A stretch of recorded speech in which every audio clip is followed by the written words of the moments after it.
back where his exploits are. We are joined by Mike Repole. Mike, thanks for joining us here on The Breakfast Show. So, good to see you, buddy. Yeah. Good. How you doing? Very good. A little anxious, but when I got in today, Todd took the horses out at like 4 in the morning, hoping I wouldn't be here, I think. I did it at 5:30. I think he wants me not to show up in the morning, but I got here, and, horses went out. They feel good. They look good.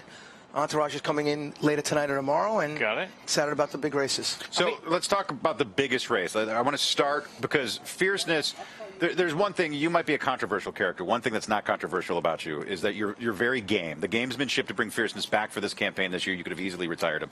Mindframe, also supremely talented. You've said before you're not exactly sure which one's better. Fierceness is the morning line favorite, but when you're envisioning how this race unfolds, for both of your horses, focusing on them too, what do you want to see other than a dead heat for the win, obviously? Yeah, that would count as 2 Breeders' Cup Classics, right? Yeah. To go with Vino Rosso. But you know what? I mean, obviously we want him to all have clean breaks. I mean, we didn't really want the rail, obviously, but that he had the rail last start and he already made that left turn is, Todd doesn't think he's going to do it again. Johnny obviously will have the whip in the left hand, so he doesn't make that right turn, by the way. And listen, I think he's got a break. But what was interesting last time was he actually sat for the first time right on top of horses. Like you could tell that he was ready to go. It kind of maybe some adrenaline out of him, just sitting behind horses. And then I asked Johnny. I said, Johnny, did you think about going wide? And he goes, wide. I said, he dragged me through those 2 horses. So Johnny was on him, and he loves this place. I mean, he's run his best races here, arguably, right? 2 best races. Yeah. I still think, unfortunately, the loss in the Breeders' Cup was the best race. When you go 22 and 44 and 109 and you lose by a length and a half here, it's pretty special. So, Mike, I'll tell you this, last year, if he would have won that race, I would have had a tough decision. Right. He just won everything. He just won the Classic. What do you do? Even though I wanted to bring him back, it's hard to, people don't realize that. They think it's just about the fans, but these horses, what can happen. I mean, any day, one bad step. Charlie Whittingham had the line. They're like strawberries. They can go rotten overnight. Yeah, and the last thing you want to do, so you're torn between running them back. And then when he lost the race, I said, you know what? It was a sign that, I knew the Breeders' Cup was back here, and we had unfinished business, so we're back. So Mindframe is, he's kind of like the overshadowed. He's the lesser of the 2, but not on talent. I mean, this horse is freakishly talented. And when we were talking to you of the Pacific Classic, you're not certain. You don't want to say, oh, Fierceness is definitely better than Mindframe. They're both that good. No, I mean, I had this situation 15 years ago with Uncle Mo and Stay Thirsty. Stay Thirsty was in Uncle Mo's shadow until he won the Jim Dandy and the Travers.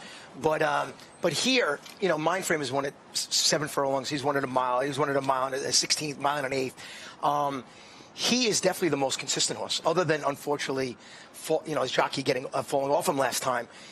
There's only one horse in the country that's beaten him, is Dornoch. Yeah. If it wasn't for the Belmont and the Haskell, he's 7 for 7 undefeated. So he shows up every time, runs a big race.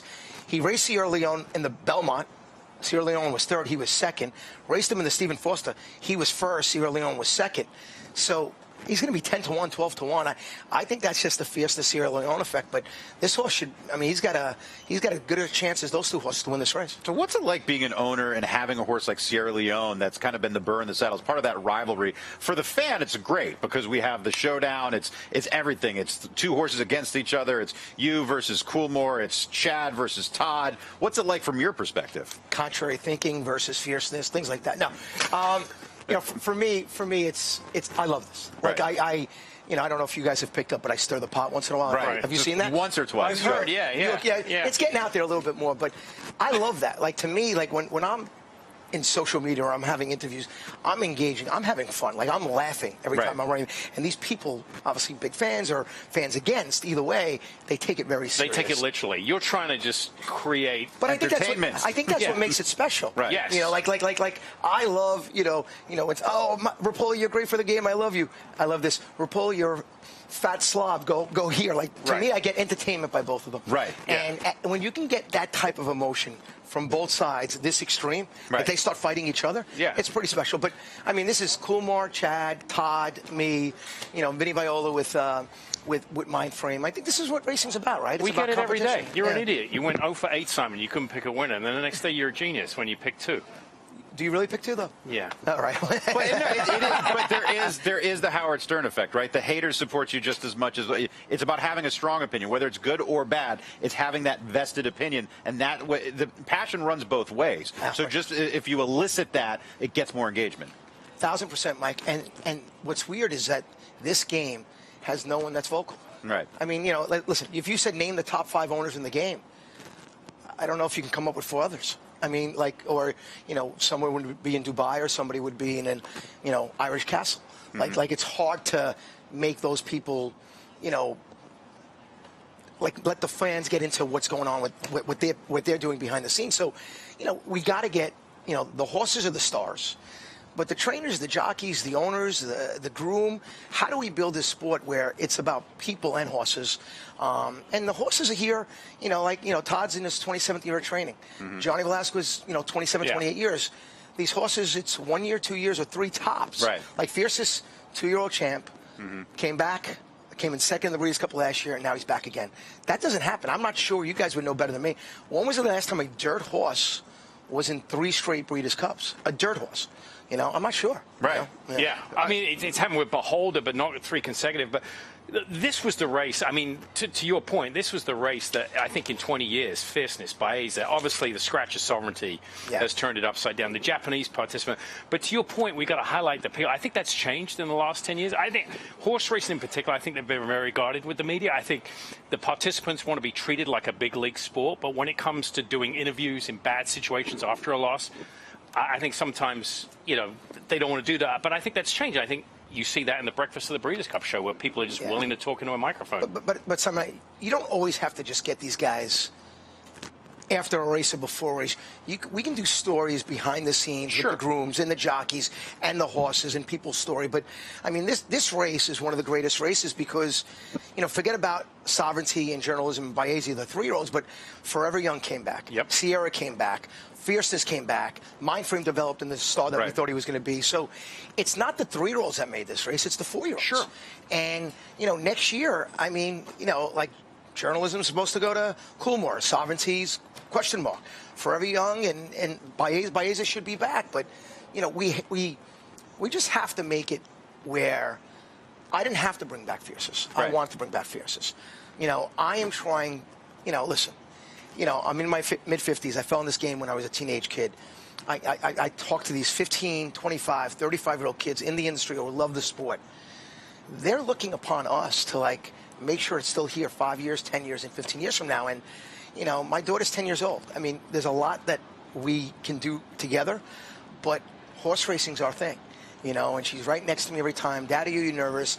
And she's very vocal, and she celebrates even bigger than me, and she cries. Maybe not as much as me, but she cries after the ball. She does cry. So, but how do we do that, you know? Well, I want to talk about your journey in horse racing because I remember back in the days when we had the vitamin water bottles on the set, and then Frank Lyons would come and hungover and drink half of them during war.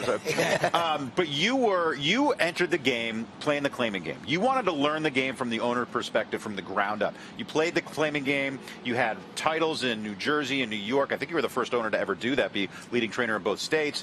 But you worked your way up to the Breeders' Cups, to the Derbies, to all that. Why did you decide to do that? You obviously could have just jumped in the deep end of the pool right off the bat, but tell me why you decided to do it that way in a sport that you already knew pretty well. You know, Mike, that's a great question. I mean, I knew the sport pretty well as a fan. I knew the sport pretty well as a gambler. I knew the sport pretty well as, you know, on the outside. Observer. Yeah. The inside of this game and the outside of the game, you're playing 2 different games. Yeah. So I knew, like I built brands my whole life. I mean, and one thing I always say is everyone knows I'm super aggressive, but I'm also patiently aggressive. Vitamin Water was around 5 or 6 years before people knew about it. Body Armor was around 5 or 6 years before people knew it. Noble is not the biggest brand now, but will be in 5 years. That brand building. So I said, I want to start in. I want to claim horses for $20,000. I want to buy New York breds. I got incredible trainers like Bruce Levine, Mike Maselli. I got started with, and I learned the game. You know, for 5 years, I watched Todd Pletcher. When I was in a race with him, walk right by me and go to the winner's circle. I kind of wanted to trip him a couple times, and I should have. But at the end of the day, I couldn't go to Todd Pletcher and say, hey, I got one horse for $150,000. When I try to talk to new owners, and there are new owners that come in, and they think the win is at the sales center. Oh, I bought a horse for $1 million. Look at this. Everyone's interviewing me. Who cares? When I get interviewed for buying a horse for $1 million, like, what's the celebration? I'm an idiot right now. Get back to me in 2 years. Right. Yeah. So that's it. They fall in love with that. And there's nobody to forget about. There's nobody to teach a horse player how to handicap. There's no one to teach an owner how to be an owner. And this is a very, very tough game. And if you tell someone you want to spend $10 million, you would have spent $10 million at last night's sale. Like, it can't be like that. You got to build it slow. And I did that myself, and I try my best to educate owners. But a lot of times, it's a big ego sport. So the bigger the ego is, like, Mike, I know what I'm doing. I'll do it my way. But everybody should go slow. Trainers should go slow. We're losing owners left and right. Mm-hmm. There's a guy that puts in $10 million. There's a woman who puts in $10 million, and they sit there and 2 years later say, what do you got? I got a one other than allowance? Yeah. That's not good. That's not good. You've got to take baby steps. And like any business, I think you can't tell people what to do unless you've been there yourself, right?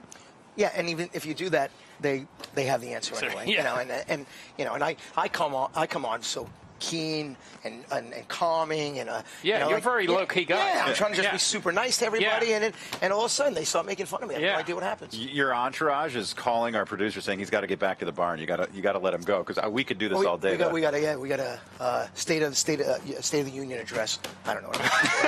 We're just having fun though. Hey, right? but most of all, good luck this weekend. Yeah, Thank you for bringing Thanks for all Fierceness you back. do. Yeah, thanks for bringing Fierceness back. Yeah, that's the biggest thing I think because I had to go there for having come here and win the Pacific Classic and watching you guys and how exciting California was watching him race. Yeah, I had chills, man. I'm still getting people come up thanking me for bringing him here. It was awesome. Bring another 20 and we'll be good. Yes, I appreciate it. All right, man. Thanks. Ladies and gentlemen, Mike Repole trying to win.